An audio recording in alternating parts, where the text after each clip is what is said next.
Здравствуйте, уважаемые телезрители. Хотела бы сразу же представить вам гостей в студии Абхазского телевидения. Это депутат Народного собрания Кан Кварча, редактор «Нужной газеты» журналист Изида Чаня, редактор телеграм-канала Аяшара журналист Нисфа Аршева и заместитель председателя Высшего совета общественной организации Айтглара Ишсоу Какаля. В этом эфире по вашему запросу у вас есть время и возможность высказать свои позиции по поводу событий конца прошлого и начала этого года, когда, я напомню, я думаю, что все об этом знают, когда двое граждан Абхазии, вы, Кан Валерьевич, а также общественный деятель Леван Мика были лишены российского гражданства, а также по решению Минюста трое журналистов, двое из них находящиеся здесь, это Изида Чаня и вот Нисфа, вы и редактор Чегемской правды Инал Хашик, также были объявлены, они были внесены в реестр иностранных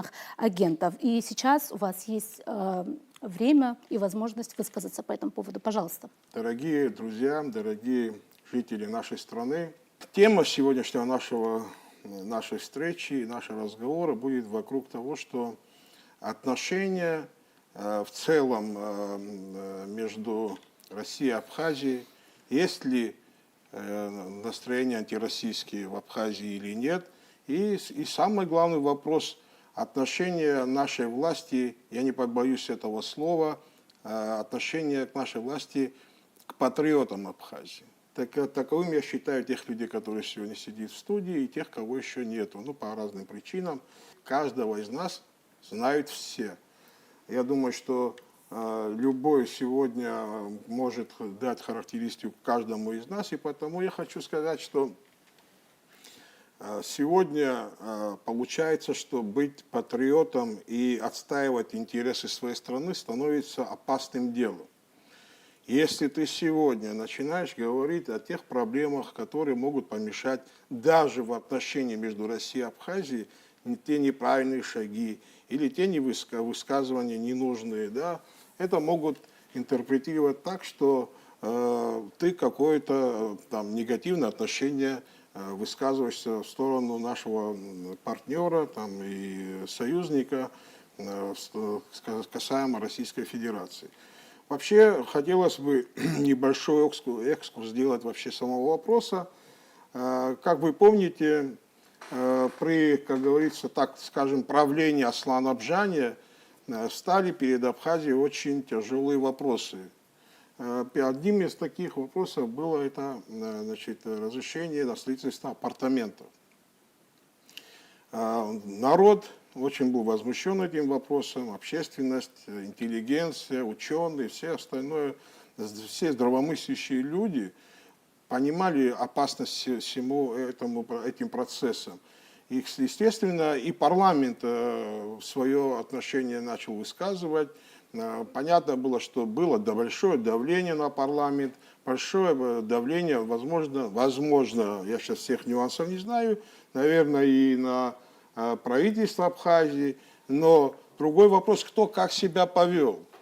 Отношение парламента именно по отношению, значит, апартаментов вы знаете, но, что самое интересное, тогда уже звонки шли, так скажем, некоторых чиновников Российской Федерации, что если вы этот вопрос провалите, те люди, которые непосредственно были как бы такими активными, да, участниками или активными людьми, которые этот вопрос поднимают, что, возможно, их лишат, значит, российского гражданства. То есть нам уже это прилетало, нам в парламенте многим это говорили уже, предупреждали, но извините меня, знаете, когда моей страны касается, и если я вижу, что вопрос, который поднятый, может выйти нам боком для страны, естественно, меня никакие там санкции не остановят. И многих ребят, естественно, в парламенте это тоже не остановило, и вы знаете, чем это закончился, этот вопрос. Теперь другая сторона этого дела, ну, понимаете, я, в принципе, к российской стороне вообще претензий не имею. Это большая страна, мощная, самодостаточная страна, дружеская для нас страна. Но извините меня, вы понимаете, мы как спутник для России, что я имею в виду? Вот есть Солнечная система, да, если сравнивать, есть Солнце, есть Земля, которая вокруг Солнца крутится, да, как бы Солнце дает тепло, свет Земле, но если близко начинаешь приближаться к Солнцу, можно погореть, сгореть, но при всем при этом, понимаете, мы должны выстраивать такие отношения, которые устраивали бы обе стороны. И нас, как сторону абхазскую, и Российскую Федерацию. То есть мы должны, как говорится, выстраивать свои отношения так, чтобы всех устраивало, обе стороны. То же самое начали делать наши руководители. То есть в угоду кому-либо, там, каким-то чиновникам, или я не знаю, в угоду кому это было сделано, им пришлось, видимо, чтобы оправдаться за какие-то взятые на себя обязанности, создать такую ситуацию, при котором патриотов или людей, во всяком случае, которые начали поднимать эти темы перед Российской Федерацией, показать их в виде того, что эти люди там относятся к России неправильно или еще Кан что-то, Валерьевич, да. простите, пожалуйста, могу я тут вам уточняющий Да, вопрос давайте, задать? конечно. Я знаю о вашем обращении, которое вы приняли и к президенту, и к парламенту, и знаю, что была вот, по-моему, 1 августа создали Да, парламентскую да. комиссию. Сегодня я связывалась. Я сейчас вернусь к вот этой я тоже, хотел, да. да, Сейчас просто к этой- так да, как да, да, ситуация конечно, уже хорошо. есть, хотелось Да, бы я завершу свою конкретики. Да, мысль, а извините, потом пожалуйста. перейду Да. к комиссии тоже. И в этом смысле кому-то пришлось оговорить своих граждан. Непосредственно здесь мы знаем людей, непосредственно здесь, которые в студии присутствуют, и которых тоже нет тоже. То есть фактически сегодня те люди, которые, значит, эти вопросы поднимали, озвучивали, действующий президент, в прошлом, в том, значит, еще год назад, да, который действующий президент и его чиновники начали, значит, писать некие письма, значит, донесения. Дошло до того даже, что в федеральных каналах начали обвинять оппозицию, что они там работают на некие службы зарубежные и так далее. Даже вопиющийся факт такой был. Вспомните тот день, когда, значит, народ уже стоял друг против друга, абхазский народ, когда самое такое опасное время было, и у оппозиции, и на тот момент действующей еще власти нашлись люди, которые сделали встречу в Минобороне. Ну, с двух сторон представляли я, Адгур Альцинба и Ливан, с другой стороны действующий сейчас президент Бадро Гумба, Давид Филия и Отар Хеци. На тот момент, в 8 часов, когда продолжались переговоры, чтобы наш народ не пролил кровь непонятно за что и за кого, в этот момент тот президент, так называемый действующий президент, посылая людей с нами на переговоры, да, в этот же момент он давал российским, значит, СМИ, что мы, оппозиционеры, это люди, которые представляют, значит, какие-то спецслужбы, западные спецслужбы. То есть вы представляете, что он делает? В момент переговора мы наблюдаем, что нас там уже назвали агентами спецслужб. Кстати, те люди, которые представляли на тот момент, тот же Бада Зурабич, и Хеца, и Пили, конечно, там никому это не понравилось. То есть таких моментов очень много. Теперь, что касается самого письма и, значит, комиссии. Теперь, вот комиссия была создана, как вы знаете. Цель этой комиссии, самое главное, это цель этой комиссии. Главная цель этой комиссии – найти или подтвердить, или наоборот опровергнуть ту мысль, что в Абхазии существует антироссийские настроения, или ее подтвердить, или ее опровергнуть. Самая главная цель именно такая. Насколько будет продуктивная комиссия, это время покажет. Время есть в этой комиссии, ну, по объективным причинам Значит, эта комиссия не могла работать, потому что мы были, значит, в отпуску, только вышли. По поводу комиссии, я сегодня как раз обратилась к председателю этой комиссии, к Дауту Хутаба, который сказал, что их целью является установление фактов и обстоятельств, которые привели к применению этих вот персональных санкций в отношении как раз, получается, вас. И он также уведомил меня о том, что 3 месяца у них есть, согласно процедуре, на то, чтобы прийти к каким-то результатам. И более того, если вдруг за это время почему-то не получится, они имеют право продлить работу своей комиссии, потому что думаю, что ну, вы уже сказали, чего вы ждете от работы этой комиссии. Я хотела бы тоже один конкретный Арина, вопрос если позволите, задать. я больше не буду, наверное, выступать, я еще чуть добавлю. Я хочу хронологию еще, чтобы вы вспомнили.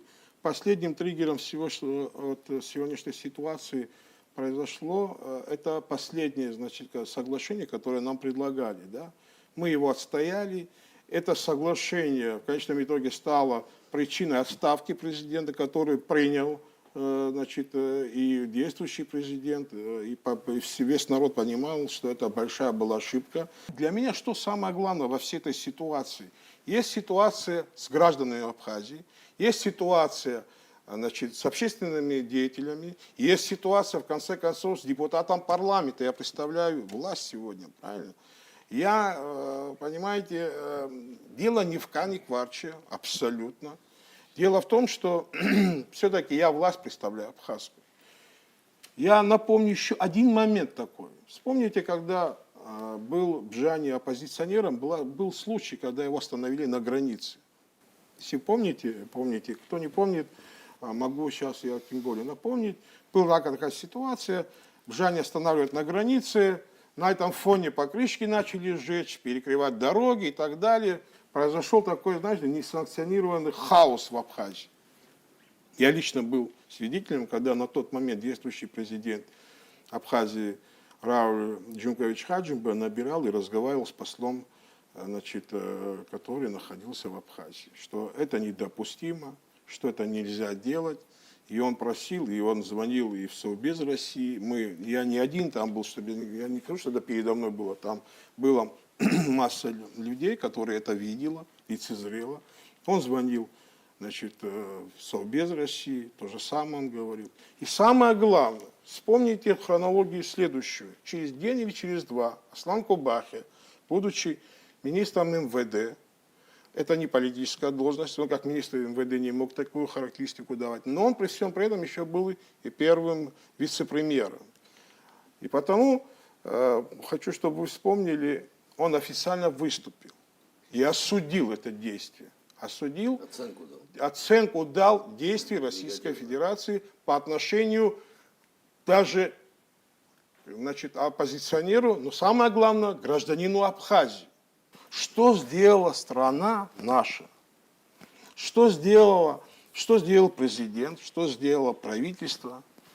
Где их мнение по этой ситуации? Я хорошо отношусь к Олегу Мсасовичу.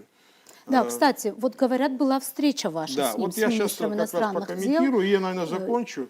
Вот у Олега Мсасовича была встреча, значит, с министром иностранных дел России Лавровым, где мы, насколько знаем, и мы в это верим, мы не имеем, значит, повода не верить Мсасовичу, что в личной беседе это все было проговорено, что эта проблема стоит, что там нет антироссийских настроений, что граждане Абхазии, наверное, все-таки погорячились те чиновники, которые это решение приняли по отношению к гражданам Абхазии. Но, при всем моем уважении к Мсасовичу, за этим должно быть всегда нота официально где-то отражено. Мы эту ноту так и не увидели. Ну, кстати, я читала в ваших в интервью хотя Мсасович открыто уже выступал, говорил. Но еще раз говорю, должна быть нота, где-то должна быть, потому что на ноту должны официально Российская Федерация ответить. На высказы могут не ответить, а на ноту должны ответить. Более того, Дима, Дмитрий Михайлович, значит, Шамба, тоже один из руководителей администрации президента Абхазии, не раз тоже говорил, что нет в Абхазии антироссийских настроений. Кстати говоря, мы обратились к генеральному прокурору и получили от него информацию о том, что по запросу администрации президента, я так понимаю, в связи с вашим обращением, ведется прокурорская проверка для установления причинно-следственной связи. Он сообщил, что довольно сложный процесс, и, видимо, есть, может быть, какой-то повод все-таки дождаться. Я слышала, что вы обращались и к адвокатам, нанимали адвоката, были попытки подать иски, то есть юридически. Я слышала, что именно журналисты, да, вот что-то получилось в этой связи? Тоже сейчас Низ поподробно об этом расскажет. Так как вот передо мной очень много документов, это как раз ответ на вопрос, Арифа, который ты задала. Да, мы все трое иностранных агентов, журналисты абхазские, значит, подали в суд. Честно говоря, не то, что в российском суде выиграть, тут в абхазском суде не факт, что выиграешь, но мы это сделали, и старшие коллеги мои, я, если честно, не хотела вот вообще ввязываться в судебную историю в Москве, но потом я поняла, что без этого, без подачи иска, я бы не получила очень важные документы. Можно уточнить, это был иск против Минюста, я просто, чтобы Нет, понимать. это да. исковое заявление подала в Замоскворецкий суд с просьбой отменить значит, решение Минюста о внесении меня в реестр иностранных агентов. Значит, это было в июне месяце. Безусловно, я проиграла суд, вслед за мной и все суды проиграли мои коллеги, но Зида Терентьевна об этом позже скажет. А я все-таки к документам. Да, юридическая часть бумаги это не эмоции, это не то, что мне хочется, или хочется кому-то.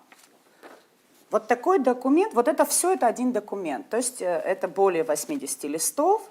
Это распоряжение Минюста России, это официально врученный мне документ через моего адвоката, безусловно.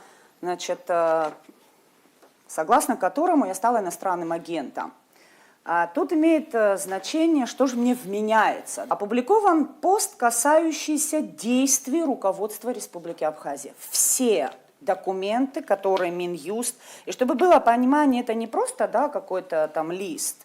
Тут вот идет перечень организаций, подразделений различных, значит, Роскомнадзора и так далее, которым была поручена эта проверка, и которые ее проводили для того, чтобы вот родилось такое решение. То есть, я сейчас конкретизирую, да, за то, что я журналист абхазский, работаю в зарегистрированном Минюстом Республики Абхазия СМИ и делала публикации, касающиеся действий руководства Республики Абхазия, Минюст посчитал это неправильным. И вот, кстати, вот не могу не сказать, но очень многие знают, что идет судебный процесс у меня, да, со службой госбезопасности. О самом суде я не хочу говорить, сейчас мы не говорим совсем не об этом. Но это очень важная позиция. Первый аргумент, который мне вменяет еще раз Минюст России, это весь этот документ, это... сообщение Службы государственной безопасности Республики Абхазия. Это первый аргумент, который вменяет еще раз мне, журналисту абхазскому, Минюст России. Они даже вот такие скрины прилагают, вот, чтобы было понятно, да? И саму публикацию о том, что обнародование дезинформации подобного рода является ничем иным, как попытка дискредитации государственной структуры, в которой добросовестно несут службу сотни абхазских офицеров, и что это в первую очередь соответствует интересам Грузии. Это первый аргумент, который мне, еще раз, абхазскому журналисту, вменяет Минюст России. Ну, про остальные такие среднестатистические я, конечно, говорить не хочу, но пару примеров все-таки нужно, потому что, еще раз говорю, это многостраничный официальный документ. У себя на личной странице в социальной сети Facebook, на своей личной, не СМИ, на своей личной странице я опубликовала пост. 11 февраля 2021 года признали меня иноагентом 21 марта 2025 года. То есть вот с этого периода, это самая ранняя публикация, в которой я просто спрашиваю, сколько денег может, например, украсть герой Абхазии, сколько может украсть орденоносец Леона. А если человек спас 1000 жизней на поле боя, ему можно украсть, а нам, простым гражданам, сколько из казны можно увести? Это были мои мысли, которые я у себя на личной странице выложила. Минюст России даже их мне вменяет. Но самое удивительное вообще во всей этой истории – это не просто мои публикации, еще раз повторюсь, которые касались действий руководства Республики Абхазия. На своей странице в Facebook я опубликовала вот такой пост. Я этот пост опубликовала 10 июня 2024 года, в котором написала, что я требую отставки министра иностранных дел Инала Ардзинба. Это мне тоже вменяют. Оказывается, я на это не имею права. Так вот, Минюст России официально дает вот такое заключение, что ни Аяшара, ни Нисфа Аршба, они не располагают сведениями о том, что когда-либо какие-либо денежные средства из иностранных источников поступали мне. То есть это официальный документ. Денег я не получала, это их утверждение. Про свою власть и про недочеты, либо ошибки, либо какие-то важные вещи о своей власти я материалы делала. Это все, что мне вменили, но денег не брала. Минюст России резюмирует вот этот весь документ следующим. Еще раз говорю, то есть у всего этого есть печати необходимые, регалии, нумерация и так далее. Иностранное воздействие на Аршба НД выражено в том, что она имеет гражданство и проживает на территории иностранного государства Абхазской республики.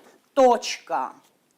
И вот это очень важный момент. То есть неважно, денег я не брала, они сами это говорят, я никогда их не получала. Всего лишь я была признана иностранным агентом за то, что я являюсь гражданкой Республики Абхазия и проживаю в Республике Абхазия. Российского гражданства, к счастью для меня, у меня нет. В этом смысле мне повезло больше, чем моим коллегам.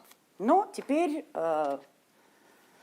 резюме всего этого и вообще всего происходящего. Со статусом иноагента, честно, вообще никаких проблем. То есть для меня жизнь никак не изменилась. Ну, единственное, что, наверное, я не буду выезжать за пределы Абхазии куда-то туда, в ту сторону. Сейчас говорить Российскую Федерацию очень опасно, говорят. Поэтому я так вот Почему? с сарказмом. Ну, раз иностранный агент, то это страшно. Так говорят. Мне еще раз. Моя Не жизнь слышала таких никак выражений, не честно изменилась. Работаю я по-прежнему и собираюсь работать по-прежнему, потому что я говорю не о Российской Федерации, я говорю о Республике Абхазия в своих материалах. А если я упоминаю Российскую Федерацию, то я это делаю с другой точки зрения. С точки зрения каких-то взаимоотношений, либо вещей, которые не могут быть применены на территории Республики Абхазия. Так вот, эта история про иноагентство, про лишение гражданства, значит, про депортации, которые, кстати, до сих пор продолжаются для некоторых людей, просто они никак не выходят в публичное пространство. Это, Но некоторые вопросы, наоборот, решились, например, с Барасом, Куджбас, и слава богу. это санкции, да, санкции. Это давление, безусловно. И вот тут у меня очень важно, я хочу, чтобы это услышали, я по возрасту, наверное, не имею права, да, кому-то советы давать и кого-то поучать или призывать к чему-то. Но это мое мнение, я правда считаю, что вот как во время войны с оружием в руках, да, родители наши старшие, значит, свободу завоевали нашей страны. Сейчас не военное время, но это не значит, что родину оберегать, спасать в каких-то ситуациях, и, ну, не нужно, но это же, мы же должны, например, у меня есть дети, внуки, да, надо передать же родину им. Я, если честно, не собираюсь ни с кем договариваться, не идти на какие-то компромиссы, либо челом бить по поводу того, чтобы с меня сняли статус иноагента. Еще раз говорю, не буду. Нисфа, правильно я ли понимаю, что вы совершенно не надеетесь на какой-то конструктивный подход, раз вы говорите, От что... кого? Ну, От власти? Да, допустим, да. Власть, которая с марта месяца, Инала чуть раньше признали иноагентом, Кан и Ливан, у них вообще декабрьская вся история, там январь, вот этот период, да. Власть, которая не посчитала нужным по поводу Бараса Кучба сказать слово, но... Ну, если Бараса вопрос решились, я думаю, что-то было сделано, может быть, мы об этом и не знаем просто. Были чиновники до недавнего прошлого, когда мы вызвали в парламент и сказали, остановите ту вакханалию, которая происходит на границе. Вы поняли, с чего началось, начали людей останавливать и так далее.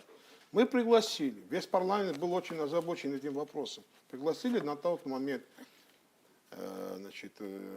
министра иностранных дел Инала Арценба и главу администрации президента Беслана Кварча. Когда мы им вопрос задали, почему вы молчите, почему не готовят ноты, почему вы на это не реагируете. Знаете, какой интересный ответ нам был сделан? Сейчас не буду говорить, кто из них это говорил, они с этим мнением оба пришли и сказали, если вы хотите, чтобы мы защищали ваши интересы, когда мы их обратили, слушай, обратите внимание на Конституцию, что там написано. Они сказали, вы должны оставить российское гражданство, чтобы мы вас защитили. В Конституции написано, гражданин Республики Абхазия, имеющий иное гражданство, первым долгом рассматривается как гражданин Абхазии и защищает его интересы в зависимости там, где бы он ни находился. В данном случае мисс Фаршба не является гражданином России. Она была всегда гражданкой Абхазии, она никуда не выезжала в жизни, никакую за границу, никуда не летала, была всю жизнь гражданкой Абхазии, осталась. По их логике, тогда почему ее интересы не защищает страна? Поняли вас, пожалуйста. Да. Вы хотите, чтобы я продолжила эту тему? Вообще-то я не планировала говорить о всех этих судебных делах. Да, мы действительно подали в Замоскворецкий суд иск, мы пытались опротестовать решение Минюста, поскольку в тех документах, которые нам были присланы, не было почти ни одного слова правды, ну, если не считать года там, рождения и каких-то вот таких вот данных. То есть в основу обвинений Минюста легли просто полным текстом легли обвинения, которые звучали на анонимных сайтах, с анонимных проправительственных, пробжаневских, проинало-ардзенбовских анонимных каналов. То есть вот слово в слово. Знаете, вот, к сожалению, я никогда не была в Америке, но вот почему-то анонимы уверены, что я закончила в школу в Америке. И это же утверждает Минюст России. Таких абсурдных вещей там достаточно много, мне даже не хочется их воспроизводить. Тебе там 117 лет, кстати. Да, и это мне очень много лет, конечно же, да. И вот как бы на основании этого мы попытались опротестовать все это. То есть, абсурд. Мне казалось, что можно приложить справку о моих доходах, тем более, что СГБ Абхазии прошерстила мои счета моей дочери, вывернула все, что возможно было еще до выборного период. В конце концов, есть счета нужной газеты. То есть те же анонимные сайты все время утверждали, что нужная газета существует за счет иностранного финансирования. Нужная газета никогда ни одной копейки иностранного финансирования не имела. Какие-то вот еще... Это тоже проверяемо. То есть есть счета нужной газеты. Я не могу эти деньги в свой карман. По международные организации, которые здесь работают, очень тщательно следят за финансовой дисциплиной. Они присылают аудиторов, они проверяют. То есть это не Шарашкина какая-нибудь контора. Да? На самом деле вся эта информация известна. То есть эти данные мы попытались приложить, чтобы опротестовать то решение, которое принял Минюст. Конечно, наши иски рассматривать не стали. Вот как бы это, наверное, все, о чем я бы хотела сказать. Еще хотела бы сказать, что те же самые анонимные каналы, которые работали тогда, которые поливали грязью не только нас, а многих граждан Абхазии, они по-прежнему продолжают работать на правительстве. Я недавно промониторила ситуацию и поняла, что у них позиция не изменилась. Они хвалят тех же людей и ругают тех же людей, там, не из Фаржба, Кана они как-то там оскорбительно называют. Ну, я, конечно, просто королева. У них мне действительно приятно. Вы знаете, я в таком возрасте, что мне уже приятно, когда обо мне так много говорят. Но сказать я хотела вообще не об этом, если можно, да, как у нас там со временем. Да, пожалуйста. Я постараюсь сделать это быстро, потому что я сделала наброски, чтобы не отклоняться от темы. И я буду говорить о смысле репрессий, которые обрушились на нашу страну во время президентских выборов. О кратковременных целях, заточенных под личные интересы отдельных людей, находившихся и находящихся сегодня во власти. Хотите, определите эту цель как апартаменты, как инвестсоглашение, передачу абхазских земель в собственность иностранного государства или олигархов, неважно, как их определить. Смысл у всех этих действий один – девальвация идеи абхазской государственности. Понятно, что для достижения такой цели необходимо было решить ряд задач. Подмять под себя правоохранительные органы, правосудие, зачистить информационное поле, уничтожить альтернативное мнение и подавить свободомыслие в любом виде. То есть оппозиция и независимые СМИ надо уничтожить, и жизнь сразу превратилась. Да и мы, собственно говоря, уже видим по информационным сегодняшним агентствам, как она сразу превратилась в сплошной праздник, заиграла новыми красками. Мне бы не хотелось, конечно, отклоняться от темы, но я все-таки скажу. Не могу я это не отметить, что отсутствие конкуренции, я имею в виду вычленение, выбивание независимых СМИ с информационного поля, пагубно сказывается и на государственных СМИ, которые превратились в безликих копирайтеров и, по сути, ретранслируют официальную информацию пресс-служб. Я понимаю, что это немного... Вы же... Я не продолжаю работать, в отличие от НИСВы, я не продолжаю работать. Разве вы не пишете? Разве нужную газету, мне кажется, я читаю ее? Ну, тогда открой сайт нужной газеты и посмотри. Нужная газета не В телеграм-канале я вроде... В телеграм-канале это не я. Но это другая, в общем-то, тема профессиональной деградации и этики, о которой не мешало задуматься не только задуматься всем гражданам Абхазии. Возможно, на телевидении следовало бы провести по этому поводу очень серьезные диалоги, потому что обрушение независимых СМИ – это очень серьезная проблема для государства, которое объявляет себя по Конституции демократическим. Но я вернусь к нашим баранам и напомню, что начиналось все с лоббирования проекта закона об иноагентах. Не прошло. Общество не согласилось на создание такого инструмента подавления свободы слова, свободы мысли, свободы шествий, свободы демонстрации и других свобод и гражданских прав человека. Тогда лишили господдержки независимые СМИ. Тоже безрезультатно независимые СМИ продолжали работать и без господдержки. Пошли на откровенную ложь. Добрую половину политически активных граждан страны голословно обвинили в работе на спецслужбы иностранного государства. Тон задавали первые лица государства. МИД так вообще просто из шкурки вылез, сменил свою парадигму, и вместо внешнеполитической деятельности министерство занималось сугубо лоббированием закона об иноагентах и обвинениями в адрес граждан Абхазии. Я думаю, что это времена недавние, и все мы помним, что творил Инал Арценба, эту вакханалию, которую он устроил. Используя абхазские и российские информационные ресурсы, анонимные вбросы проправительственных телеграм-каналов, они подготовили почву для репрессий, которые произошли вот полгода назад. Для смирения самых неугодных обратились за помощью к России. Так у нас появились депортированные граждане Абхазии, в числе которых и репатрианты, герои Абхазии, лишенные российского гражданства. Да, и Кан, и Ливан, они воевали за наше Отечество. Но представители старейших независимых СМИ, по сути, всех независимых СМИ, получили статус иноагентов. К последним принадлежу и я.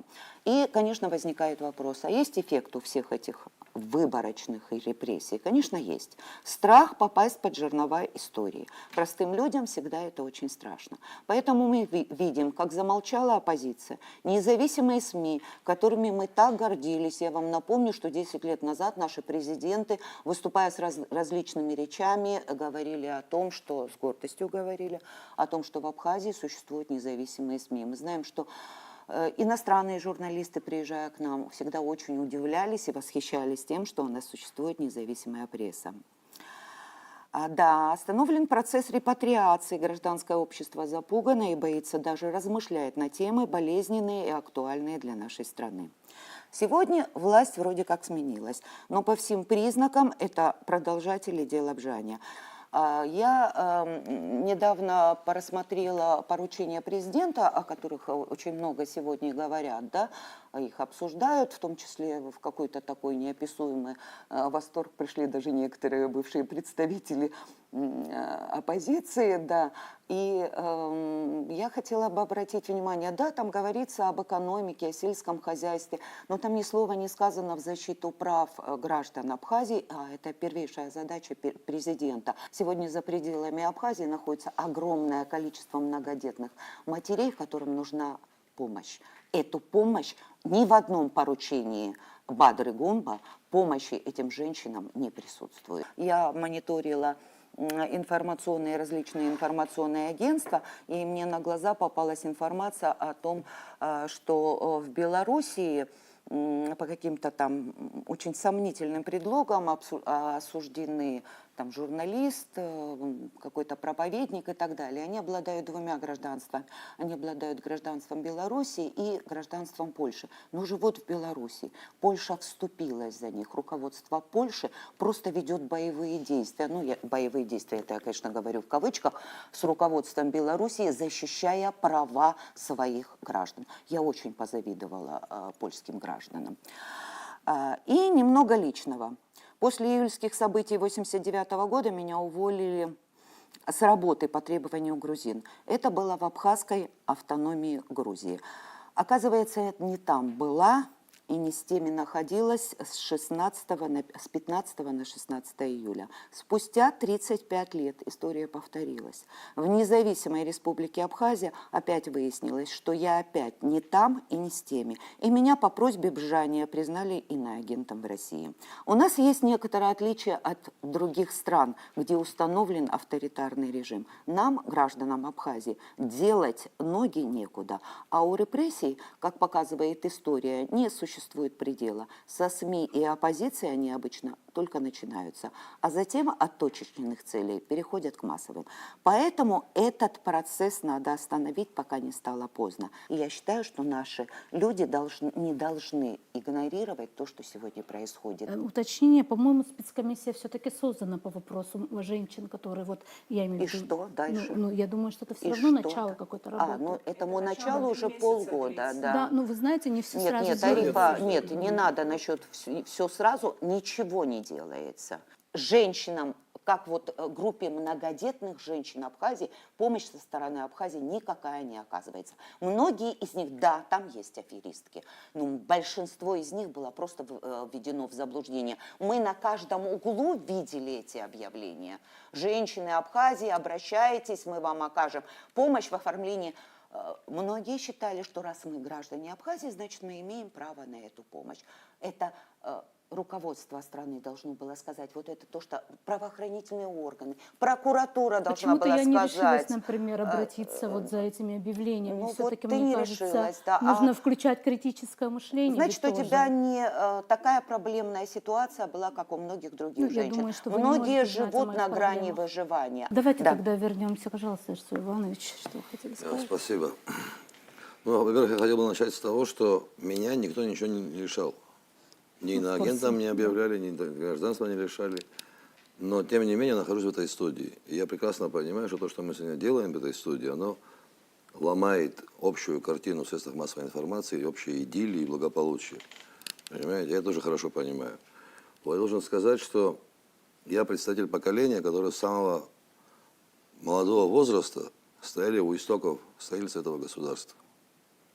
От командованием старших, достойных старших, Мы строили эту страну. Во время войны отстаивали ее интересы, после военные годы отстаивали. И мы своей вот этой жизнью и борьбой заслужили право на мнение и право на голос. Это чтобы было понятно, чтобы потом никто не удивлялся, почему вдруг мы начали отстаивать интересы Абхазии. Изначально, когда мы говорили о независимом государстве, когда мы боролись за него, мы это делали не потому, что нам нечего делать было. Мы делали это потому, что было четкое и ясное осознание того, что только в условиях независимого государства мы сможем выжить как этнос, как абхазский этнос. Потому что кроме как нам это никому не надо, наше выживание абхазов на этой планете, кроме нас никому не нужно. И единственным условием, чтобы выжить, это независимое абхазское государство, которое мы строили, когда началась война, начали строить, выстояли, погибли наши братья, наши сверстники, одноклассники, друзья. Потом послевоенные, я просто хочу напомнить немножко, послевоенные голодные, холодные времена выдержали, выстояли. Вот. Ну и потом приехали люди, которые в 2009 году только вернулись, в 2009, уже когда уже сытно стало, более-менее электричество появилось, побрились люди, постриглись, оделись нормально, цвет кожи поменяли. Приехали и начали нас учить, что, оказывается, у нас не так хорошо, как в Москве. Не в России, подчеркиваю, а именно в Москве. Начали нас мерить по московским меркам, понимаете как? А потом инициативы появились, типа апартаментов, закона об иностранных инвестициях и так далее. И вот когда мы, вот эти люди, которые все это время боролись, все это время здесь жили и строили эту страну, когда начали говорить, что это опасно для нашей страны. И когда мы остановили эти процессы, кстати говоря, и отстаивая наше право на голос, мы остановили закон об апартаментах, и когда мы спасли, я не преувеличиваю, именно спасли абхазский бизнес и абхазское общество от соглашения об инвестициях, в отношении нас, я имею в виду тех, кто боролся, начали применять персональные санкции. Почему их начали применять? Тут все, извините, проще пареной репы. Понимаете, вот генеральный прокурор вам сказал, что время нужно, там, разобраться надо и так далее. Заявляю откровенно, наши чиновники в средствах массовой информации несли откровенную клевету. Они заявляли, что в оппозиционной среде есть люди, которые работают на западные спецслужбы. Эти заявления есть. Мы вам их предоставим. Может, через вас Генеральную прокуратуру передадим, может, они их так больше поверят. Вот, есть видеоматериалы, есть документальные свидетельства. Начиная с президента, экс-президента и заканчивая чиновниками рангом пониже. Понимаете как? Они натянули на Абхазию виновность перед Россией своими действиями. Это подделали, преподнесли как нашу борьбу с Россией. Какой-то бред сивой кобылы. Ни с какой Россией никто не воевал. И воевать не собирался, мы не сумасшедшие. Мы не хуже Аслана Бжания понимаем всю ценность добрососедских отношений с Российской Федерацией. Мы эти отношения выстраивали задолго до того, как он им занялся. Мы выстраивали на своих рабочих местах, выстраивали. Я лично этим занимался. Отстаивая интересы русских граждан, граждан русской национальности в Абхазии, защищая их имущество от тех, кто рядом с ним воевал с нами потом. От них в том числе, когда они занимали их квартиры и там судебные решения подделывали. В том числе, хочу это, чтобы это было четко, ясно, понятно. Понимаете как?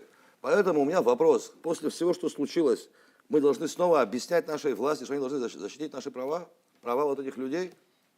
Есть Конституция, в ней есть норма, что Конституция Республики Абхазия, что Республика Абхазия гарантирует защиту прав и свобод граждан Республики Абхазия, вне зависимости, где они находятся, на территории Республики Абхазия или за ее пределами. Понимаете? Мы вот о чем говорим.